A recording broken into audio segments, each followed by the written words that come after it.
आम public channel में मैं आफाक अहमद मंसूरी आपका स्वागत करता हूं। आइए आपको ले चलते हैं खबरों की दुनिया में।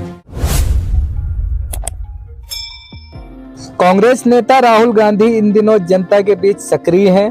कभी वे कुलियों के बीच नजर आते हैं तो कभी स्कूटी और बस में सफर करते हुए दिखाई देते हैं। इस बार छत्तीसगढ़ दौरे पर गए राहुल गांधी ट्रेन में आम यात्री बनते नजर आए। वे ट्रेन की सीट पर बैठकर लोगों से बातचीत करते हुए दिखाई दिए।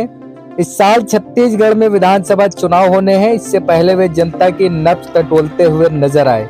राहुल गांधी आज छत्तीसगढ़ में बिलासपुर से रायपुर इंटरसिटी एक्सप्रेस से यात्रा कर रेल यात्रियों की समस्याओं से रूबरू हुए। राहुल गांधी बिलासपुर में छत्तीसगढ़ सरकार की ग्रामीण आवास न्याय योजना का शुभारंभ करने के बाद पूर्व निर्धारित हेलीकॉप्टर यात्रा को रद्द कर बिलासपुर से रायपुर के लिए इंटरसिटी एक्सप्रेस से यात्रा की।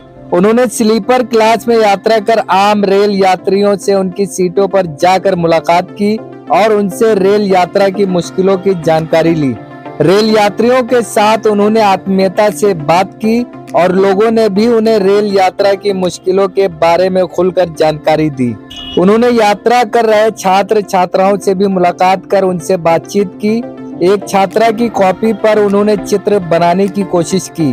लगभग 110 किलोमीटर की राहुल की इस रेल यात्रा की जानकारी मिलने पर रास्ते के स्टेशनों पर कांग्रेस कार्यकर्ताओं और समर्थकों ने उनका हाथ हिलाकर अभिवादन किया। राहुल गांधी के साथ मुख्यमंत्री भूपेश बघेल, राज्य की कांग्रेस प्रभारी कुमारी शैलजा, प्रदेश कांग्रेस अध्यक्ष दीपक बैज भी थे।